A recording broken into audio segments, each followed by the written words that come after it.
Assalamualaikum dan salam sejahtera murid-murid. Hari ini kita akan belajar matematik tahun 6, ruang, subtopik, lukis dan kenali poligon, segitiga dan segi empat. Hari ini kita nak berkenalan dengan poligon, segitiga dan segi empat. Cara-cara nak lukis poligon.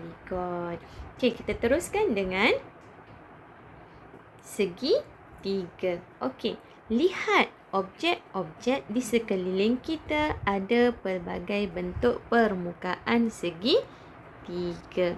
Okey, kita tengok, perhatikan yang pertama, kita nampak bumbung rumah berbentuk segitiga kan?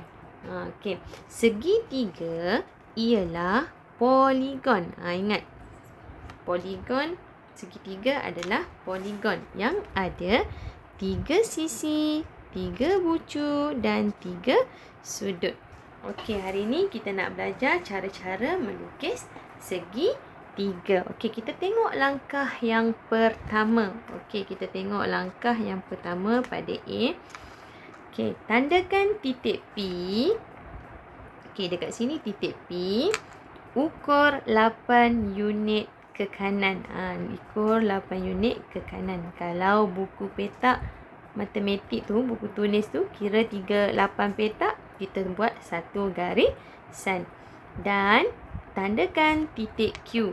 Bila dah kira 8 petak, 8 unit, tandakan titik Q. Okey, sebelah kiri P, sebelah kanan Q. Kemudian sambungkan titik.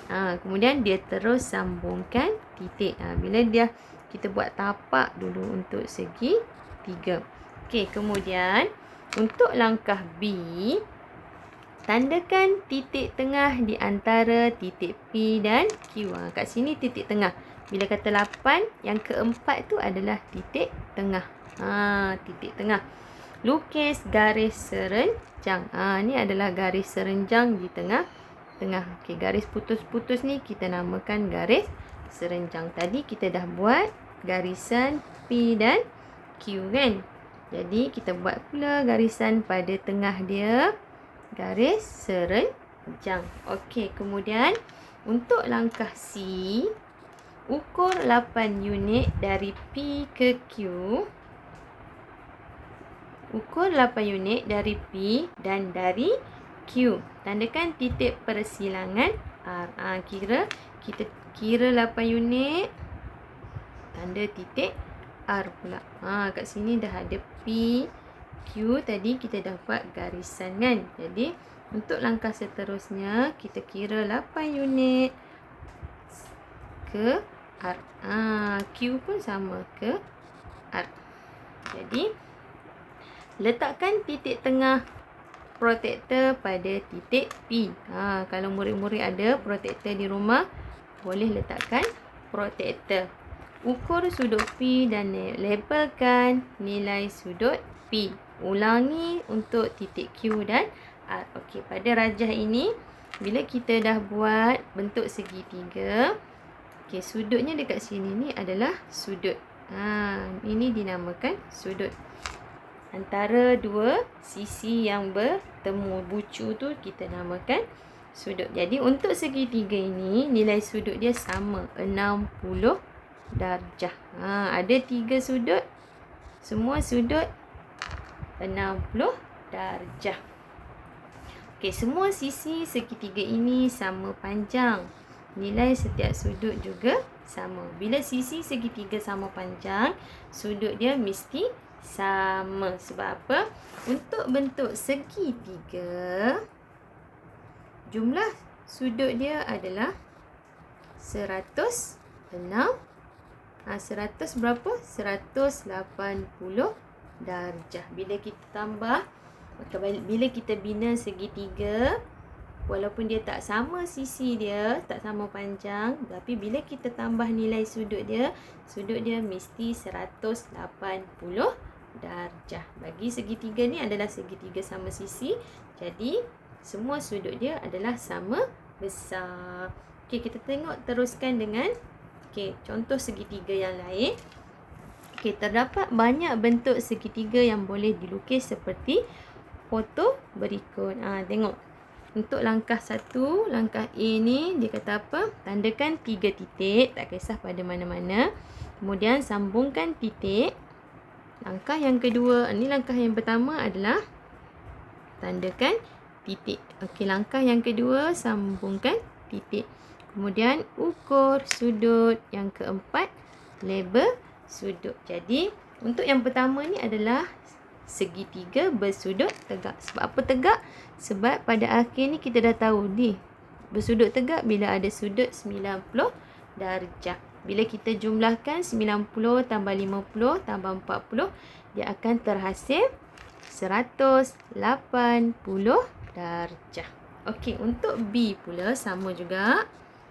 Tandakan 3 titik mana-mana bahagian.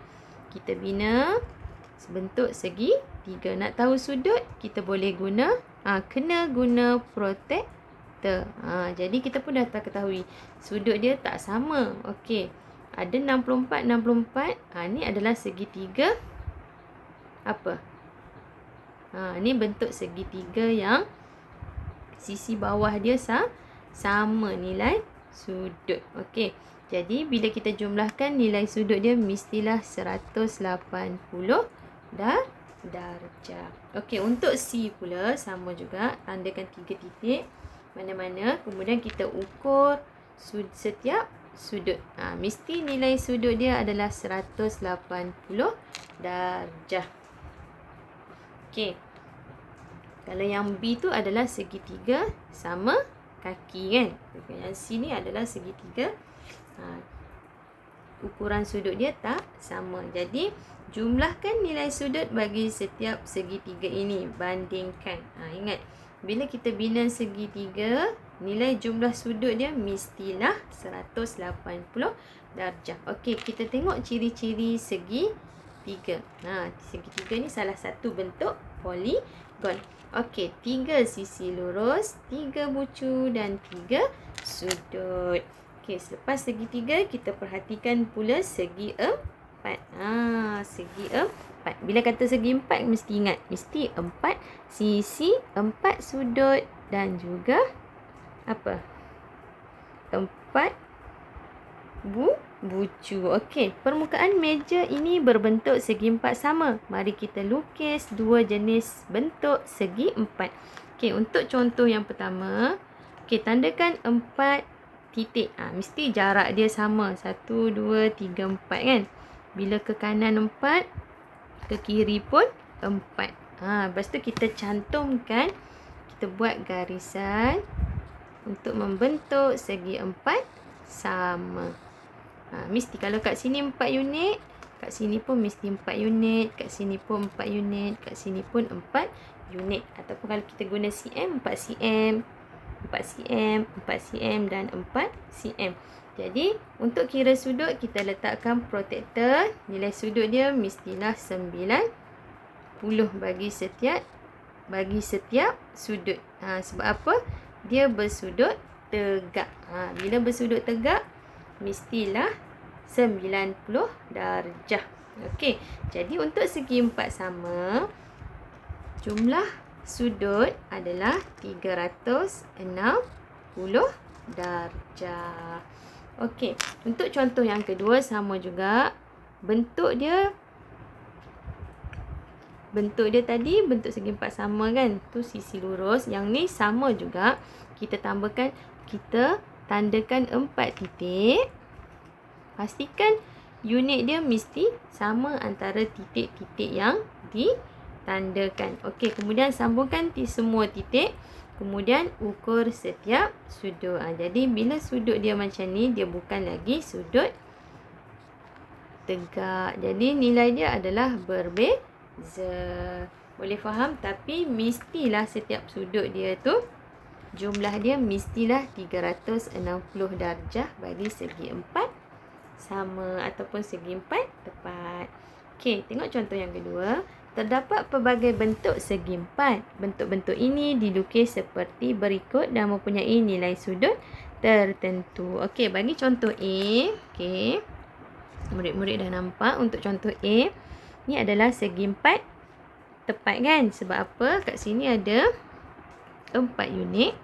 Kat sini ada 5 unit. Yang ni segi 4 tepat. Bila kita ukur, nilai dia mestilah 90 darjah bagi setiap sudut. Sebab apa?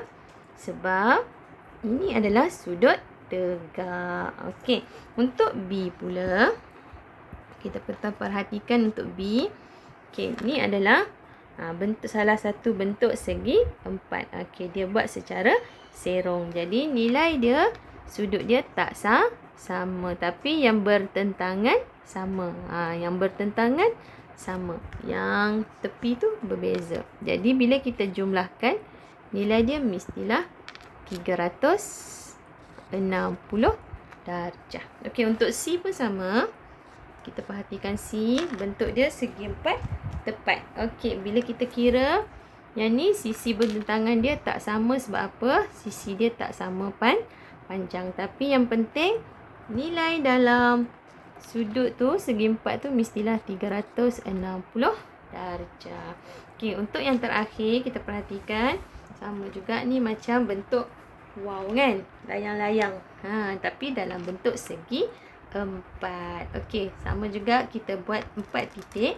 Kemudian cantumkan titik. Barulah kita ukur sudut menggunakan protektor. Dapatlah sudut dia 110, 110, 51 darjah dan 89 darjah. Jadi yang penting, sudut untuk segi 4 mestilah 360 darjah. Okey, setakat ini sahaja pembelajaran kita pada kali ini. Cikgu harap murid-murid faham tentang apa yang telah kita pelajari. Sekian, terima kasih. Jumpa lagi. Bye.